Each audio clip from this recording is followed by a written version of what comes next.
அண்மைச் செய்தி. திருத்தணியில் அரசு பள்ளி சுவர் இடிந்து விழுந்து உயிரிழந்த மாணவர் மோஹித் குடும்பத்திற்கு 5 லட்சம் ரூபாய் நிவாரணமானது வழங்கப்பட்டிருக்கிறது. இதனை அமைச்சர் நாசர் அவர்களிடம் வழங்கக்கூடிய அந்த காட்சிகளை தான் பார்த்து வருகிறோம். இது பற்றிய மேலும் விவரங்களை எமது செய்தியாளர் வினோத்குமார் விவரிக்க கேட்கலாம். வணக்கம் வினோத்குமார், 5 லட்சம் ரூபாய் நிவாரணத் தொகையானது வழங்கப்பட்டிருக்கிறது.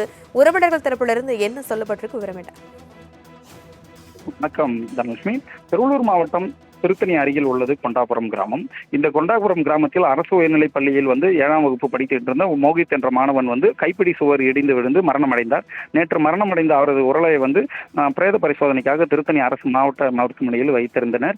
அவரது உறவினர்கள் மற்றும் அவரது தந்தை ஆகியோர்கள் அரசியல் கட்சி பிரமுகர்கள் ஆகியோர்கள் கடந்த 29 மணி நேரத்திற்கு மேலாக அவரது உடலை வாங்க மாட்டோம், அவருக்கு அவரது குடும்பத்திற்கு அரசு வேலை வழங்க வேண்டும், 1 கோடி ரூபாய் நிவாரணம் வழங்க வேண்டும் என்று கோரிக்கை வைத்திருந்தனர். மேலும் அதில் தொடர்புடைய அரசு பள்ளிக்கல்வித்துறை அதிகாரிகள் மற்றும் தலைமை ஆசிரியர் ஆகியோர்கள் மீது 6 பேர் மீது வழக்கு பதிவு செய்ய வேண்டும் என்று நீண்ட கோரிக்கையை வைத்து அரசு தரப்பில் பேச்சுவார்த்தைக்கு வந்த சட்டமன்ற உறுப்பினர் மற்றும் மாவட்ட ஆட்சியர், அமைச்சர் ஆகியோரிடத்தில் பேச்சுவார்த்தை நடத்தி வந்தனர். நீண்ட போராட்டத்திற்கு பிறகு, நீண்ட பேச்சுவார்த்தைக்கு பிறகு திருத்தணியில் இருக்கிற வருவாய் கோட்டாட்சியர் அலுவலகத்தில் அந்த பாதிக்கப்பட்ட அந்த மாணவன் தரப்பு உறவினர்கள் மற்றும் அரசியல் கட்சி பிரமுகர்களிடம்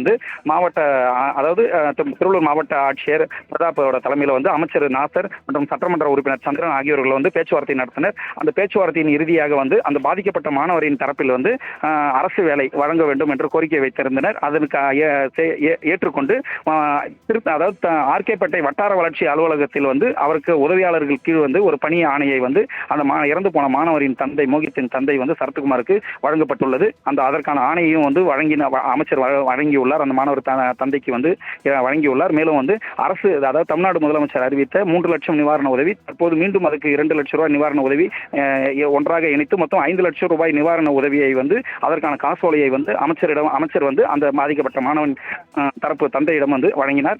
இந்த அனைத்து நிகழ்ச்சி இதுவும் அந்த வழங்கியதற்கு பிறகு நான் மாணவர்களோட உடலை பெற்றுக்கொள்கிறோம், நல்லடக்கத்திற்காக பெற்றுக்கொள்கிறோம் என்று மாணவர் தரப்பிலிருந்து, அந்த உறவினர்கள் தரப்பிலிருந்து, அனைத்து அரசியல் கட்சி தரப்பிலிருந்து அமைச்சர் நாசரிடம் உறுதி அளித்தனர். இதனை அடுத்து அவரது உடலை வாங்குவதற்கான உடல் கூட பிரேத பரிசோதனை நடைபெற்றுக் கொண்டிருக்கிறது. இதன் பிறகு அதற்கான வாங்கும் சம்பவங்கள் நடைபெற்றுக் கொண்டிருக்கிறது. தனலட்சுமி, விவரங்களுக்கு நன்றி வினோத்குமார்.